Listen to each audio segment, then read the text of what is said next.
Bonjour à toutes et à tous, bienvenue sur Épargnant 3.0, la chaîne, le blog, les livres qui vous aident à investir mieux en y passant 1 minute par mois. Et on parle ici beaucoup de l'investissement passif, des ETF, des assurances-vie, des comptes titres, etc. Et aujourd'hui, nous allons parler d'un thème très important, c'est l'investissement socialement responsable. On va voir qu'il y a plusieurs façons de nommer l'investissement socialement responsable. Il y a l'USG, il y a l'ISR. Parfois même des gens appellent ça de l'investissement éthique. Et donc, on va parler de tout ça. Et pour parler de tout ça, j'ai la chance de recevoir le CEO de Goodvest, Joseph, qui va se présenter. Et puis, on va faire une interview sur ces différents sujets. Bon, on va parler de Goodvest, mais on va parler du fonds aussi, qui est de l'investissement socialement responsable. Bienvenue à toi sur la communauté, sur la chaîne de la communauté Épargnant 3.0, Joseph. Merci beaucoup, Edouard, pour l'invitation. Je suis ravi d'être là. Donc, effectivement, je m'appelle Joseph Foulati. Je suis le cofondateur et CEO de Goodvest. Goodvest, on est une solution d'épargne à destination des particuliers. On est une fintech à mission. Et notre objectif, c'est de permettre aux épargnants d'aligner leur épargne avec leurs valeurs. On propose une assurance vie qui est engagée pour la transition écologique et qui est transparente, avec une méthodologie qui est assez précise et solide et qui permet d'aller plus loin que les labels tels qu'on peut les connaître, comme le label ISR. On pourra en parler un peu plus tard. Alors déjà, tu as utilisé un mot qui est dans le domaine de l'ISR ou de l'éthique, ou je ne sais pas comment l'appeler pour l'instant, qui est d'être une entreprise à mission. Alors, Tout à fait. qu'est-ce que c'est qu'une entreprise à mission? Est-ce que tu peux nous expliquer ça? C'est dans les statuts, c'est juste une envie du CEO? Voilà, c'est une assoce. Alors, c'est pas une assoce, mais effectivement, c'est quand on choisit dans les statuts de vraiment d'inclure un article complet sur la mission de l'entreprise. Et donc, nous, bien sûr, notre mission, elle est de contribuer à la transition écologique via l'investissement à destination des particuliers, en le démocratisant de la manière la plus large possible. Et donc, chaque année, on fait un rapport de mission qui explique vraiment nos avancées, etc., qui est audité par des personnes externes à la société. Et donc, c'est un engagement qu'on a pris à la création de Goodvest, parce que notre objectif en créant Goodvest, c'est bien sûr de créer une société, un business qui se développe et qui crée de l'emploi, qui est rentable, mais également d'avoir un impact concret. Et il n'y a rien de mieux que de l'inclure dans les statuts pour ça. D'ailleurs, de ce que je sais, effectivement, c'est un concept assez nouveau d'être une entreprise à mission. Je ne sais plus, ça a quelques années. Voilà, dans les statuts, effectivement, on dit ce qu'une entreprise doit dire, ce qu'elle est censée faire. Et effectivement, maintenant, une mission, historiquement, et on a souvent l'habitude de le dire, c'est que l'unique but d'entreprise, c'est créer de l'argent et pour ses actionnaires.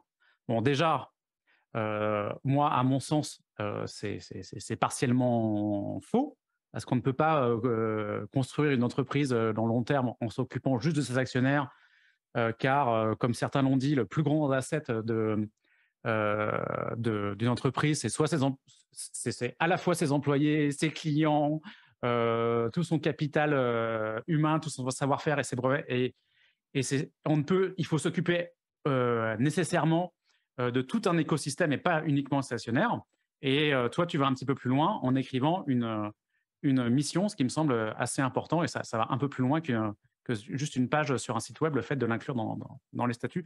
Donc c'est quand même un premier élément intéressant, et je pense qu'il différencie de d'autres distributeurs d'assurance vie. Et je partage totalement ton point sur le partage de la valeur. D'ailleurs, on l'a mis en place dès la création de Goodvest, effectivement. On a par exemple intéressé tous nos CDI au capital de Goodvest. Et donc, je te rejoins. Donc, c'est effectivement également les actionnaires, mais on a choisi de partager le capital. Ok, alors peut-être qu'on va rentrer justement tout de suite dans ces conventions de nommage qui sont l'ESG, l'ISR, l'investissement à impact. Est-ce que tu peux nous expliquer tout ça? Est-ce que ce sont des synonymes? Est-ce que c'est différent? Et qu'est-ce que Alors, c'est déjà? Voilà. Alors déjà, ISR, c'est pour investissement socialement responsable. Alors, contrairement au nom, ça ne s'intéresse pas uniquement à la dimension sociale, mais on peut également y inclure la partie environnementale. C'est également un label, le label ISR, qui a été créé par le ministère de l'économie et des finances. Il y a d'autres labels qui sont des labels publics d'État. Il y a le label Greenfin, par exemple. qui plutôt lui vient du ministère de la Transition écologique et solidaire. Il y a également l'acronyme ESG, effectivement, qui signifie environnement, social et gouvernance. Donc pour le coup, lui n'est pas un label, hein, mais vraiment une appellation qui permet d'évaluer, de noter des sociétés ou des fonds sur ces trois critères-là, ces trois piliers. D'accord. Et donc, on peut avoir une note ESG. Cette note ESG, et c'est sur les différents pans, elle est créée par qui? Elle est créée soit en interne par les gestionnaires, les mêmes qui achètent et vendent des actions pour les mettre dans des fonds, soit par des sociétés externes, typiquement aussi des gens qu'on connaît bien dans le monde des ETF et de l'indiciel, comme les gens comme MSCI, qui a sa propre notation, ou d'autres, c'est ça? Exactement, il y a tout un tas de sociétés qui font la notation ESG, parfois qui se focusent uniquement sur le E, parfois qui font les trois, des acteurs qui sont spécialisés là-dedans ou pas forcément, des vrais acteurs, des acteurs qui étaient déjà des spécialistes du financier avant d'être sur l'extra-financier, ce qu'on appelle l'extra-financier en fait, hein, cette partie ESG. Donc il y a tout un tas d'acteurs qui font la notation là-dessus. Les sociétés de gestion ont également souvent leur propre grille également. Et d'ailleurs, nous d'ailleurs, en tant que distributeur, on a également du coup nos propres grilles. Ça ne correspond pas à une notation, mais à une série de critères qu'on a et qu'on pourra expliquer après. D'accord.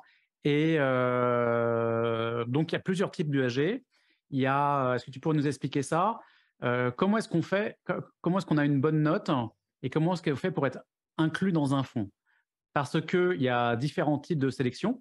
Soit on sélectionne un certain nombre de secteurs qui sont favorables à différents critères ESG, on va dire, ou à l'environnement. Soit on en exclut certains, soit on choisit les meilleures entreprises, les mieux notées, dans chacun des secteurs. Voilà, c'est les différents types. Il y en a sûrement d'autres façons de faire de l'ESG, mais disons que voilà, c'est les grands types. Et en France, on utilise surtout le best in class, hein, c'est-à-dire les meilleures sociétés de chacun des secteurs. Et donc, on peut se retrouver avec les meilleures pétrolières, les meilleures Exactement. de tout ce qu'on veut. Voilà. Effectivement. Alors après, la bonne nouvelle là-dessus, c'est qu'on a la possibilité de combiner plusieurs approches. Donc on peut combiner une approche best in class et une approche d'exclusion, ce qui Mmh. permet quand même d'avoir des fonds best in class qui ne vont pas investir dans le pétrole, par exemple, ou dans les énergies fossiles. On a notamment des fonds chez Goodvest qui sont des fonds best in class, mais qui ont en plus une approche d'exclusion. Et il y a aussi des fonds best in universe, qui pour le coup ne vont pas investir que sur un seul secteur et vont se permettre de sélectionner uniquement les meilleurs secteurs dans la transition écologique. Mais ces sociétés, effectivement, ça ne doit pas toujours être facile de sélectionner une société parce que j'imagine que les grands pétroliers doivent être aussi des grands investisseurs dans les énergies renouvelables. Donc, comment est-ce qu'on fait la part des choses? On les prend ou on les prend pas? Ça, c'est un choix personnel, hein. C'est Ouais. vraiment un choix en fonction de ses convictions. Nous, le choix qu'on a fait chez Goodvest, c'est d'exclure entièrement les énergies fossiles, parce qu'on a vraiment une démarche très engagée là-dessus. Il y a d'autres possibilités pour faire de l'investissement à impact en incluant les énergies fossiles, notamment, par exemple, en exerçant son droit de vote en tant qu'actionnaire et par exemple, votant pour ou contre un plan climat d'un géant pétrolier. C'est ce qui est arrivé, par exemple, lors des assemblées générales de Total Energies il y a quelques mois, où il y a un certain nombre de sociétés de gestion, dont des noms assez connus, qui sont réunis et qui ont voté contre le plan climat de Total Energies, notamment contre le projet EACOP ou ICOP, selon la langue, qui a fait pas mal parler de lui. Donc c'est une question de conviction. Après, l'activisme qu'on peut faire en tant qu'actionnaire, c'est quelque chose qui est aujourd'hui très compliqué, pardon, qui prend du temps à se mettre en place. Et donc le choix qu'on a fait chez Goodvest, vu qu'on n'est pas une société de gestion et qu'on choisit d'investir dans certains fonds gérés par les sociétés de gestion. On n'a pas de main mise directement sur le droit de vote. On a pris pour l'instant la décision d'exclure les énergies fossiles. Et le jour où on pourra avoir plus de garanties sur les votes des sociétés de gestion, peut-être qu'on inclura les énergies fossiles pour faire un vote activiste pour une sortie plus rapide des énergies fossiles par ces géants des énergies. Oui, donc le vote aux assemblées générales, c'est vraiment un sujet très, très important. J'en parle dans d'autres vidéos. C'est un sujet compliqué. toi, tu choisis des sociétés de gestion qui sont spécialement avancées sur le sujet. Tu les pousses à être encore meilleurs sur le domaine. Quel est ton positionnement par rapport à ce sujet? Effectivement, donc ça fait partie, on a un certain nombre de critères, une vraie méthodologie que je pourrais expliquer après en Ouais. entonnoir, et ça fait partie de nos critères de regarder les décisions que les sociétés de gestion ont pu prendre lors des dernières assemblées générales, de regarder leur pourcentage de participation, leur pourcentage de vote pour et contre. On a plusieurs indicateurs qu'on peut regarder. Et effectivement, il y a certaines sociétés de gestion avec lesquelles on a fait le choix de ne pas travailler. Mmh. Je pense notamment, là, sans citer de nom, à un géant américain qui a annoncé il y a certains mois qu'il allait voter davantage contre des décisions favorisant l'environnement. Et on a fait le choix d'avoir aucun fonds de cette société de gestion-là. Donc, c'est un critère qu'on prend effectivement en compte. Et on accompagne d'ailleurs les sociétés de gestion là-dessus. On leur demande, en fait, alors, on a vraiment une vraie due diligence. Lorsqu'on fait rentrer un fonds, on analyse vraiment la société de gestion et on leur demande leur reporting de vote. Et Mmh. ils voient que c'est un de nos critères et donc forcément, ça peut peser derrière dans l'évolution de la stratégie de la société de gestion sur ce plan-là. Mais en fait, ce sujet-là, pour moi, c'est vraiment un sujet important et de manière générale, pour les sujets, des ETF, mais en particulier et aussi pour, les sujets, ESG. Parce que est-ce qu'il vaut mieux investir dans une société qui a déjà une bonne notation ou est-ce qu'il vaut mieux investir dans une société qui a une notation moyenne, qui a peut-être envie, pour la pousser encore plus à être meilleure? Alors les deux, il n'y a pas de bonne et de mauvaise réponse. D'ailleurs, on fait les deux, hein. On Ouais. n'investit pas que sur des Alstom ou des sociétés qui sont extrêmement avancées dans les énergies renouvelables. D'ailleurs, on s'est même fait critiquer parfois sur des blogs ou des clients qui nous posent des questions là-dessus en disant ah ouais, à telle société, je ne pensais pas que voilà, c'est pas non plus la société la plus éthique de la planète. Ouais. Et donc effectivement, on a tout comme type de société dans les portefeuilles. On exclut quand même les plus mauvais acteurs. Donc on exclut entièrement les énergies fossiles, le tabac, le divertissement pour adultes, l'armement, les entreprises qui violent le pacte des Nations Unies, les plus mauvais acteurs de chaque secteur. Mais on va avoir on va avoir des good players et puis des acteurs qui sont en transition. Et on est là pour les accompagner, surtout les sociétés de gestion avec lesquelles on travaille sont là pour les accompagner et les aider à aller plus vite. C'est vraiment ça l'enjeu aussi, c'est d'accélérer. D'accord. Alors, alors, rentrons dans le détail. Alors, c'est quoi votre processus là en pyramide inversée de due diligence? Ça va permettre de mieux comprendre justement tout ce que tu t'expliques de manière pratique. Bien sûr. Alors, on part de l'ensemble des fonds qui ont une connotation durable, qui sont par exemple SFDR9, qui ont reçu des labels, ou sont des thématiques liées à la transition écologique ou à nos différentes thématiques d'investissement. Donc, ça représente en France quelques milliers de fonds sur la centaine de milliers de fonds qui existent sur le marché français. On va avoir ensuite un premier critère qui va être l'exclusion sectorielle. Donc, comme je le disais tout à l'heure, on exclut intégralement les énergies fossiles, charbon, pétrole, gaz, aussi bien extraction que production. Souvent, les acteurs s'arrêtent par exemple à l'extraction de charbon, mais ne vont pas exclure par exemple le gaz. Et d'autres secteurs peu éthiques, comme l'armement, le divertissement pour adultes, les entreprises qui violent le pacte des Nations Unies, le tabac. Donc ça, c'est notre premier filtre d'exclusion sectorielle. Ensuite, Alors on déjà, va... tu sais que bon, moi, je pousse beaucoup les gens à réfléchir par rapport au sujet du marché. En excluant ça, est-ce que tu as une idée de la couverture du marché? Ça représente je sais pas, 10, 15, 20% de la capitalisation mondiale d'exclure ces sociétés ou 2%, ça représente combien à peu près? C'est moins de 10, c'est moins de 10%. La majorité de l'exclusion, elle est faite sur les énergies fossiles, Ouais. parce que le secteur de l'énergie, c'est un secteur qui est assez important. Alors, ça évolue régulièrement, donc j'ai pas les chiffres exacts en tête, surtout que dernièrement, ça a beaucoup bougé. Ouais. Mais en tout cas, les autres secteurs qu'on exclut, comme par exemple le tabac, la diversion pour adultes, c'est vraiment une partie très minoritaire du marché, surtout qu'il y a beaucoup de sociétés de gestion qui les excluent depuis de nombreuses années. Là-dessus, on n'est pas extrêmement innovant, c'est plutôt sur la partie énergie fossile où il y a une vraie exclusion. Donc là-dessus, c'est vrai qu'il y a une vraie exclusion. Après, on a des facteurs de diversification qui arrivent plus loin, beaucoup plus loin dans la méthodologie.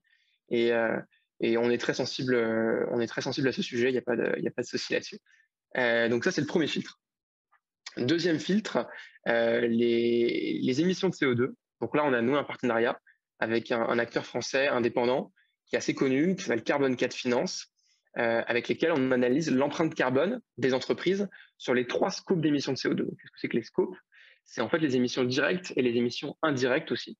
C'est important de regarder les émissions indirectes parce que pour certaines sociétés, comme par exemple des fournisseurs d'énergie fossile, ça représente l'immense majorité de leurs émissions de CO2. Parce que ce n'est pas le fait d'extraire du pétrole qui pollue, ça pollue un tout petit peu, mais surtout le fait de le consommer derrière. Et donc ça, c'est important de regarder ça également. Beaucoup d'acteurs aujourd'hui s'arrêtent aux émissions directes. Et c'est ce qui fait qu'on se retrouve avec des sociétés qui revendiquent une neutralité carbone, mais en regardant qu'une partie seulement de leurs émissions.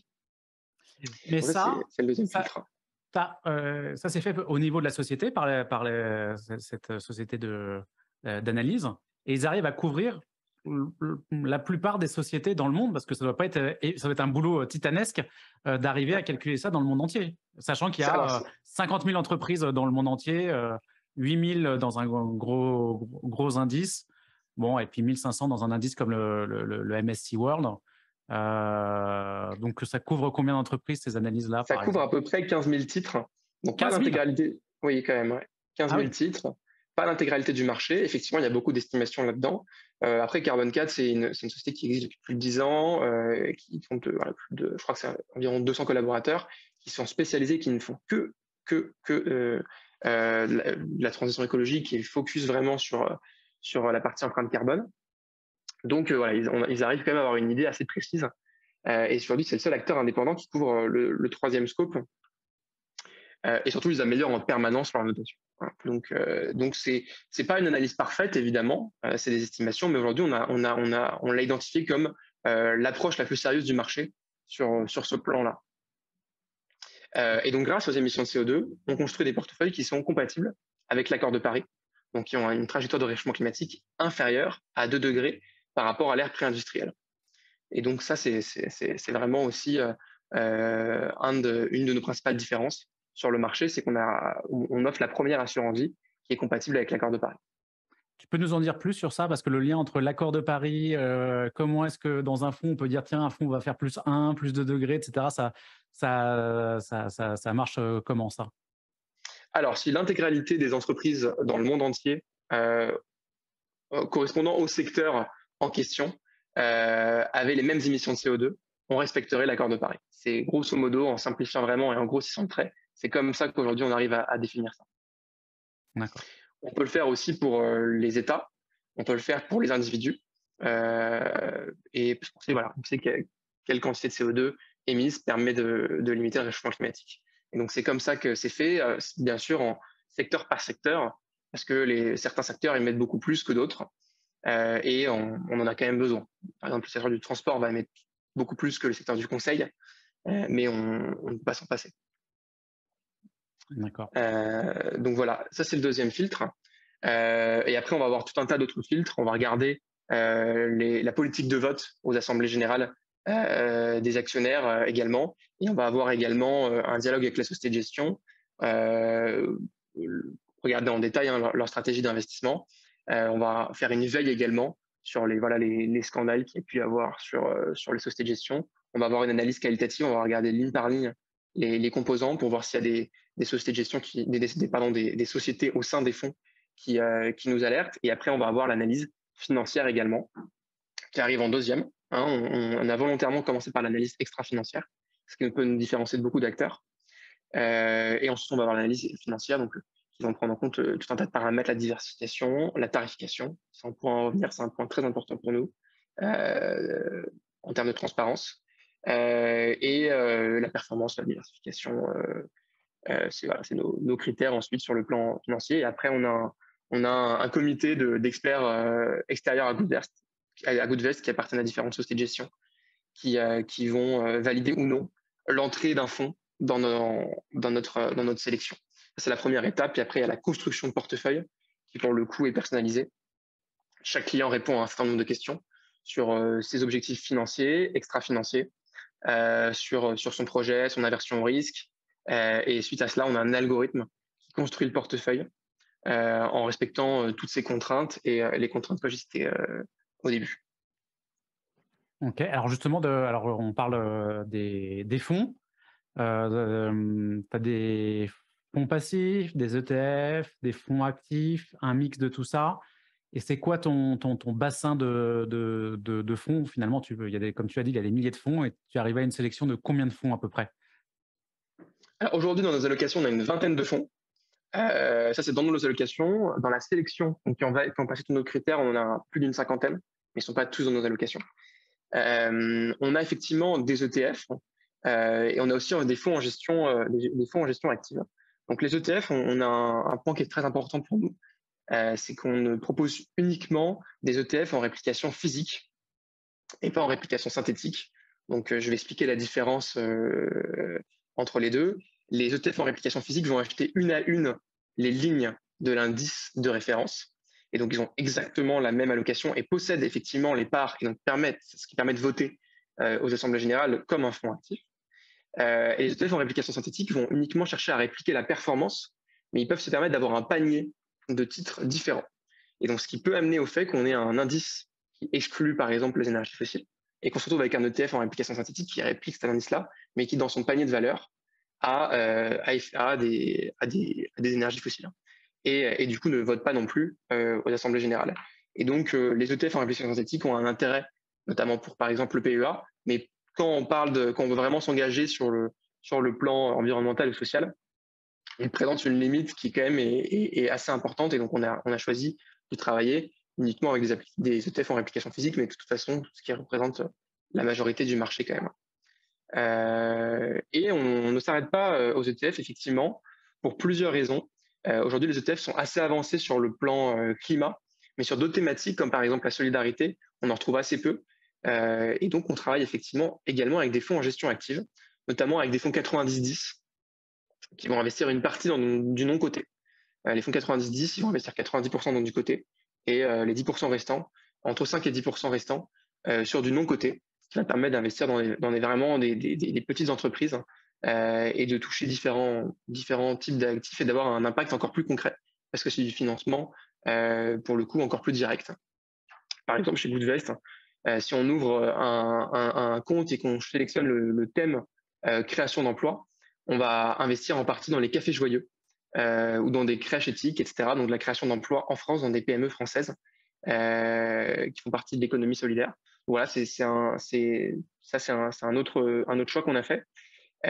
Mais par contre, sur la gestion active, attention, on ne propose pas des parts retail, donc des parts classiques. Sur ces fonds en gestion active, il y a généralement une partie significative des parts retail, généralement c'est 50%, qui va être reversée des frais, qui va être reversée aux distributeurs, donc, par exemple à la banque, au courtier.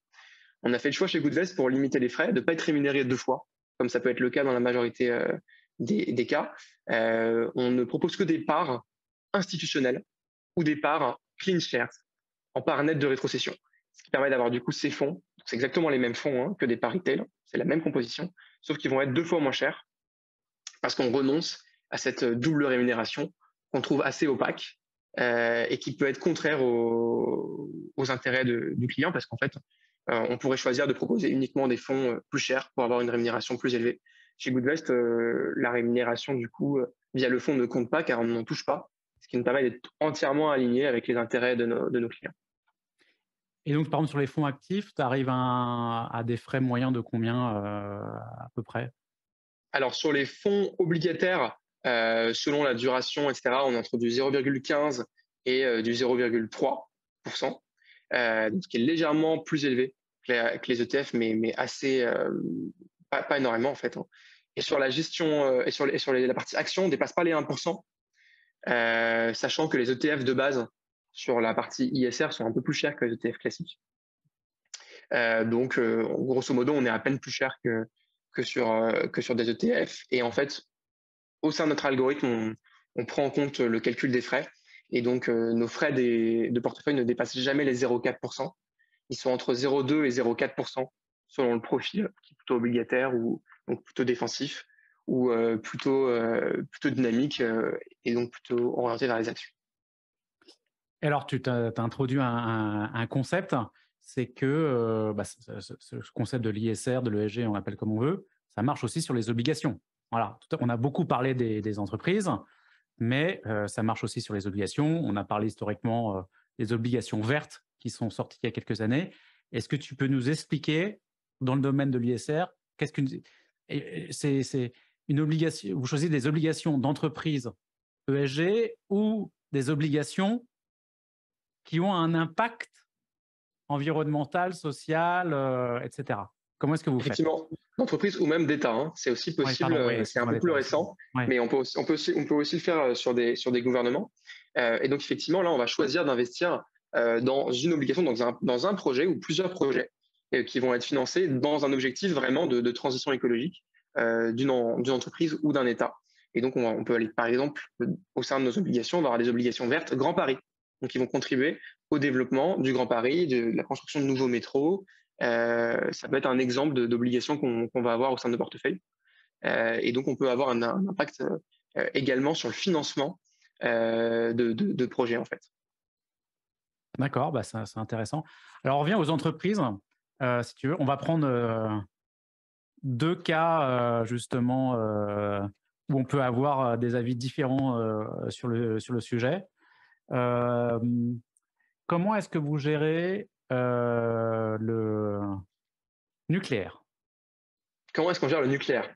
Ah, Alors, pour alors, ou contre? Parce que j'imagine que tout le monde doit un avis. ouais, tout le monde a un avis Je suis là-dessus. pas Ouais. mal sur Twitter et on voit dans la vraie vie que aussi il y a des avis extrêmement différents sur le sujet. Chez Carbon 4, j'ai l'impression qu'ils ils ont aussi un avis sur le Oui, sujet. Et parce que le truc, c'est que effectivement sur l'ESG, il y a des choses où effectivement tout le monde se met d'accord sur le fait que il y a des choses qui sont moyennement responsables, éthiques, ou les appeler comme on veut, et puis il y a des choses où c'est un petit peu un avis personnel. Voilà, c'est pour oui. ça que j'ai choisi ce sujet du nucléaire. Alors, comment est-ce que vous faites pour gérer ça? En plus, sujet d'actualité, hein, avec ce qui se passe actuellement Ah, en Ukraine. Donc, effectivement, c'est un sujet qui fait débat. Alors, aujourd'hui, sur le plan de la transition écologique, le nucléaire n'est pas une option. C'est une énergie qui est une énergie de transition et qui est nécessaire si on veut décarboner notre production d'énergie. Donc, on n'est pas contre le nucléaire chez Goodvest. Ce n'est pas un secteur qui est exclu, contrairement aux énergies fossiles.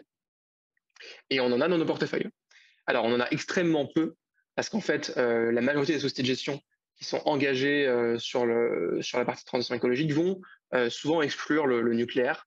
C'est notamment le cas du label Greenfin, qui est un label qui va exclure les énergies fossiles, mais qui va également exclure le nucléaire. Et donc, on en a par défaut, on en a peu, mais c'est pas un secteur qui est exclu. Et en tout cas, mon opinion personnelle, qui n'engage que moi, c'est que le nucléaire est nécessaire pour la transition écologique. C'est la moins pire des énergies qui permet d'être produit pour l'instant en quantité suffisante pour satisfaire nos besoins. Donc c'est nécessaire. Et donc le nucléaire est très critiqué pour son risque.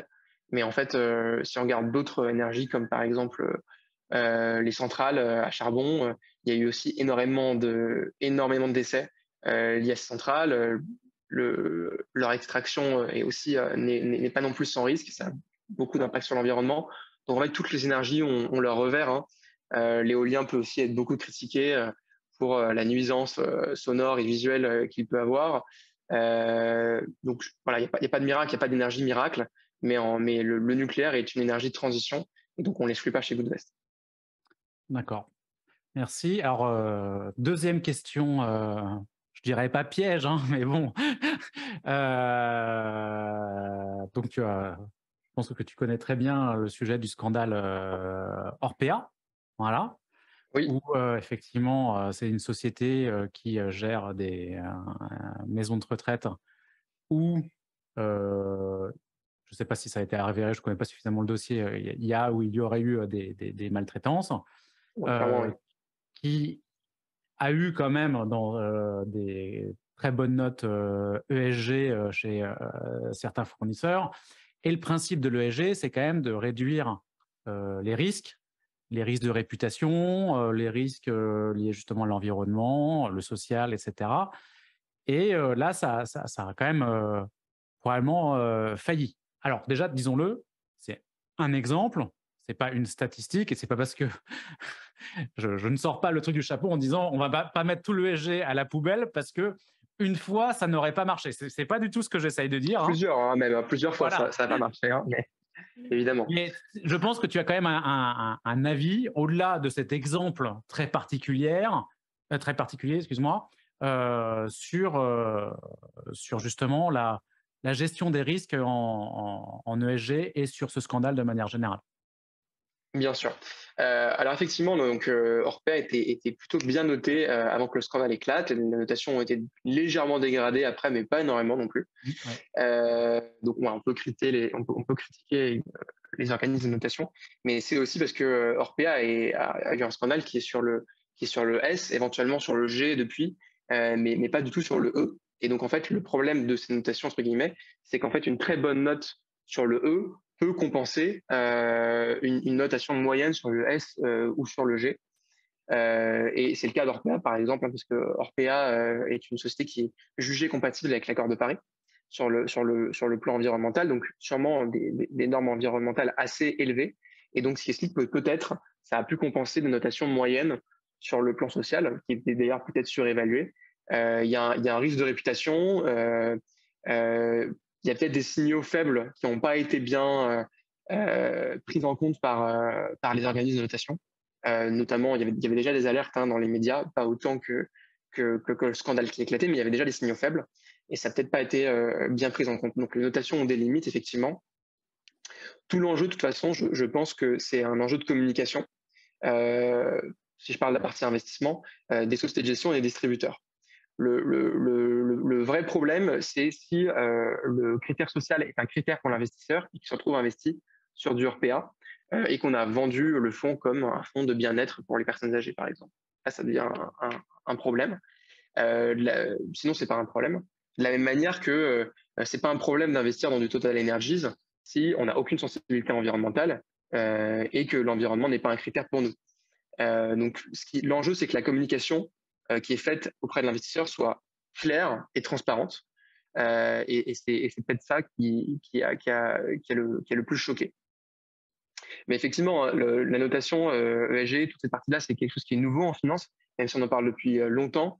On en parle de manière sérieuse depuis beaucoup moins de temps. Depuis le début de Goodvest, d'ailleurs, on a même vu le sujet prendre une dimension totalement différente, vraiment. Et donc, il y a des limites. Et ce qui compte, c'est qu'elles soient corrigées. Et d'ailleurs, certaines sociétés de gestion, je pense par exemple à Miroa, qui est une société de gestion avec laquelle on travaille, qui s'est énormément engagée pour améliorer Orpea. Et donc, ça revient à ce que tu disais tout à l'heure. Euh, Ça n'a pas de sens d'avoir uniquement des entreprises irréprochables dans les portefeuilles. On parle de transition écologique et on parle aussi de transition sociale. Donc, il faut les accompagner dans leur amélioration. Une fois que le scandale est constaté, il y a deux possibilités. Soit on lâche l'entreprise, on la vend et on la sort des portefeuilles. Soit on choisit, on fait le pari d'essayer de l'accompagner, comme on peut le faire certaines sociétés de gestion, comme Mirova par exemple. Ok, bah écoute, merci beaucoup pour toutes ces informations. C'était super intéressant.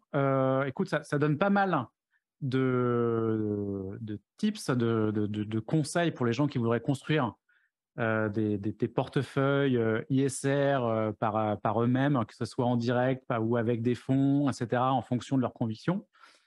Et ils peuvent aussi passer par Goodvest. Est-ce que justement, parce qu'on a quand même, tu as parlé de la façon dont Goodvest faisait, mais c'est potentiellement réplicable avec beaucoup d'efforts individuellement. Mais alors, si on passe par Goodvest, est-ce que tu peux nous en dire plus sur Goodvest, sur qui sont les parties prenantes, les actionnaires, vos partenaires assureurs, vos partenaires de fonds parce que c'est ce que j'avais l'habitude de dire, quand on confie son argent, on a quand même envie de savoir qui est derrière, si c'est une société réputée. Alors, en tant que courtier, il n'y a pas énormément de risques, mais c'est quand même embêtant si son courtier fait n'importe quoi ou même fait faillite, même si ce n'est pas vous qui possédez l'argent qui est investi, c'est votre partenaire assureur. Mais voilà, est-ce que tu pourrais nous faire un petit pitch sur Goodvest pour donner envie aux gens? Bien sûr. Donc Goodvest, comme je disais, donc on propose une solution d'épargne, c'est de la gestion personnalisée qui est en ligne, mais où les clients peuvent être accompagnés. Nos conseillers sont disponibles par rendez-vous, par chat, par téléphone, Il y a vraiment un vrai accompagnement humain, mais il y a aussi la possibilité d'être entièrement autonome et de souscrire sur le web, sur mobile. Un point que j'ai pas développé aussi, c'est que donc j'ai parlé de toute la partie sélection, mais j'ai pas parlé de la partie une fois qu'on a souscrit et qu'on a un compte. Une de nos grosses différences, c'est qu'il y a également l'onglet Impact. On a des onglets classiques comme l'onglet Performance, mais on va avoir aussi un onglet Impact chez Goodvest qui va nous donner l'empreinte carbone de notre portefeuille, les émissions évitées, la trajectoire de réchauffement climatique, les thèmes, les exclusions, la liste des fonds et bientôt d'autres données, on espère. Et Écoute, donc, il y a une vraie pendant le montage, transparence. ce que je te propose, effectivement, tu m'as envoyé quelques screenshots. Je vais essayer de les faire passer là. Je ne sais pas Je vais comment je t'envoyer vais des monter nouveaux. ça, mais on va Je les vais faire t'envoyer passer. Ouais, je t'envoie des nouveaux parce qu'on a amélioré depuis. Donc, d'accord. je vais t'envoyer des nouveaux screenshots sans problème. Donc voilà, j'en étais là. Qu'est-ce que je peux dire d'autre? Oui, alors sur la partie partenariat, actionnariat, donc notre partenaire assureur, c'est Generali, donc troisième assureur européen, particulièrement solide, assez engagé sur la partie environnementale. Il n'assure plus le charbon depuis maintenant pas mal d'années. Donc c'est un acteur qui est assez engagé, qui nous a fait confiance et qui croit vraiment au projet Goodvest. On a des actionnaires aussi qui sont des actionnaires, c'est principalement des entrepreneurs. On a un acteur indépendant. Donc pour l'instant, au capital, on n'a pas d'acteurs, on n'a pas de grands acteurs institutionnels. On n'a pas de banque au capital. On va avoir des business angels, quelques fonds d'investissement, VC plutôt, et d'ailleurs 500 de nos clients qui ont participé à une levée de fonds qu'on a fait en crowdfunding dans les mêmes conditions que nos business angels. C'est encore une fois en lien avec notre dimension de partage. On a beaucoup de clients qui ont voulu investir et on leur a permis d'investir chez nous dès 70 euros. Donc plutôt accessible, on peut le dire. Et Donc les employés, voilà. tu disais tout à l'heure. Oui, effectivement, les employés sont aussi au capital, effectivement. 8% pour l'instant et on espère l'augmenter à chaque levée de fonds, le pourcentage qui est réservé à l'équipe Goodvest. Donc on a une vraie dimension de partage là-dessus du capital. D'accord. Bah, écoute, voilà, bah, je mettrai en lien l'adresse avec plaisir. Merci beaucoup pour toutes ces informations super intéressantes parce que c'est relativement nouveau. On entend des choses un petit peu bizarres de temps en temps. On est parfois surpris quand on regarde qu'il y a dans ces fonds, effectivement, parce que en tant qu'investisseur individuel, on ne sait pas toujours vraiment comment est-ce que les sélections sont faites et on peut être étonné. Certains pensent que c'est plutôt de l'exclusion alors que c'est plutôt du best in class en général, ce qui n'est pas, vous avez de l'exclusion, mais c'est plus rarement le cas en France. Donc c'est intéressant d'avoir toutes ces informations. Je te remercie. Qu'est-ce qu'on peut te souhaiter à toi et à Goodvest? Eh bien, écoute, c'est je pense de continuer à améliorer notre produit, donc notamment la partie sélection. Comme je le disais, on peut aller beaucoup plus loin encore dans la partie impact. Donc c'est de développer Goodvest. J'espère également encourager d'autres acteurs à nous suivre pour que l'investissement responsable n'ait pas que de responsable le nom, mais toujours en gardant une petite longueur d'avance quand même, si possible, pour réussir à garder nos différences. Bah, écoute, merci beaucoup Joseph. Écoute, et je te dis à très bientôt. Et je te souhaite le meilleur pour la suite alors. Et à Goodvest aussi. Merci beaucoup, Edouard. Bonne journée. Merci.